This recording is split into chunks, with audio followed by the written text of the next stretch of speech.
suppose a brief word of introduction is in order for the bottom half of the church. I've done many funerals in my life, and I've never seen a larger family contingent coming in.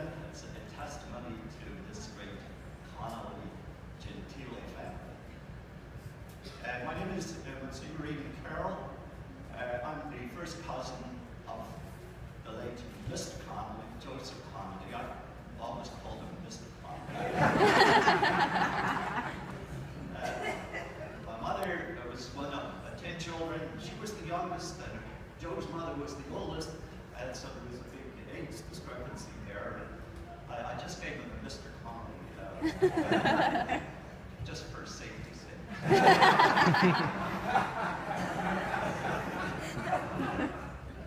Well, I want to thank Father your pastor, Father Romeo, for inviting me, permitting me to preach here. It's a wonderful courtesy, which I appreciate. And to thank my 10 cousins, my 10 great cousins, for inviting me to come from California, where I minister. You did me an extreme honor inviting me to be here to celebrate this mass resurrection for their wonderful life. And to all of you, I extend my deepest sympathy, my deepest prayerful support. You alone only can fully understand the depth of your grief, the sense of loss that her death has caused for you. Her passing has silenced a voice that you love to hear, has removed forever a presence that meant all the world to you. Though in many respects her passing, her beautiful death, her peaceful death, was for her a great relief. Surrounded by all of you, it was for her a blessing. Her taking leave of you, however, at least in purely human terms, is something that causes you sadness. Not just for today, but in the months and years that lie ahead, when birthdays, anniversaries, family gatherings are celebrated and will be, so to speak, highlighted by her absence from. But how wonderful it is that we, as believing Christians, don't have to deal with death exclusively in human terms. How gifted we are to be able to read the scripture that I have just read for you, a beautiful passage from St. John's Gospel that expresses the message of the Easter angel, who said to the people at the tomb, "Why do you seek the living among the dead? He is not here, he is risen." How gifted we are to call ourselves the people, the church of the empty tomb.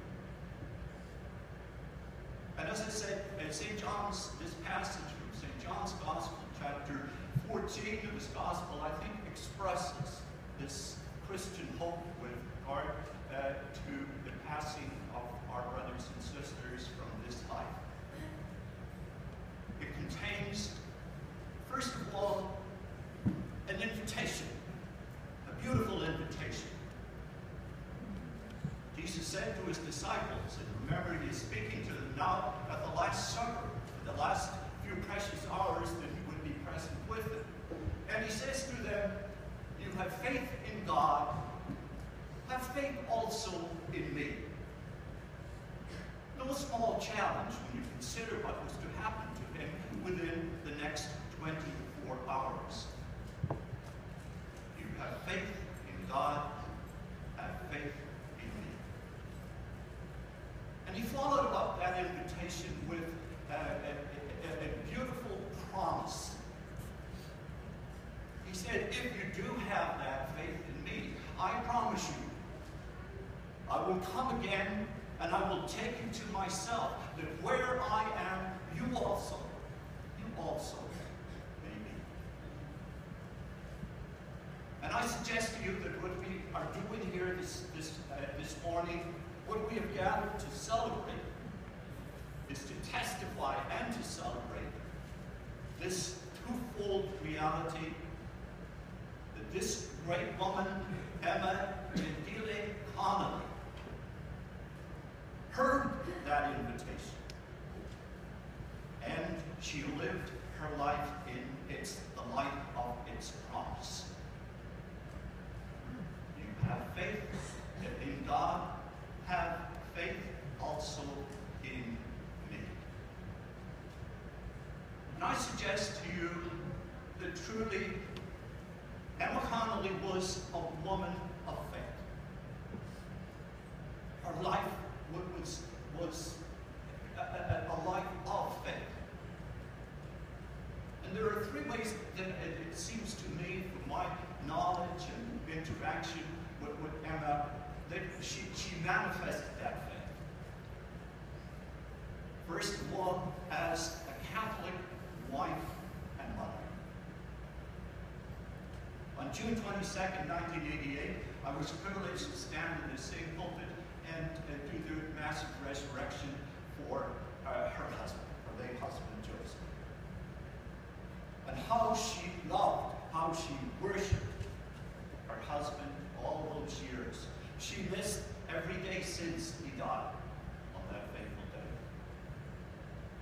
Together, they share a deep love of God's creation of them, of his care for them on a daily basis. They sensed his love in their daily lives. It was an inspiration to me when I would come up from Catholic University years ago in California, where I permanently assigned, to see their faith, to see the love and the presence of God in their lives. It was something that I looked forward to attend Mass with the two of them in recent years at St. Francis, at the hospital. And there she was with her Irish-American husband on one side and her very Irish cousin-in-law, if there is such a name, on her other side. And we were, the two of us, Joe and myself, were singing, as a choral director back in my seminary years ago said, with more enthusiasm than skill.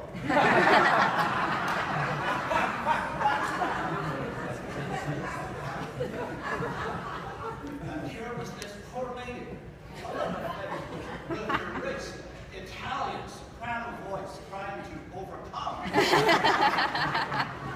God bless her. She suffered a lot. But we were trying. And they passed on. I think all 10 of you agree. They passed on that love of God, that sense of what is spiritual, what is valuable, what is real in life. They passed it on to each one of you 10 children. I don't need to emphasize how much they loved you. You were the 10 stars in their sky. And of course, as I said, she did love you. And at the metaphysical level, of course, you are all irresistibly lovable. But as perhaps your spouses will attest, there were some times when the standards were dropped a little bit.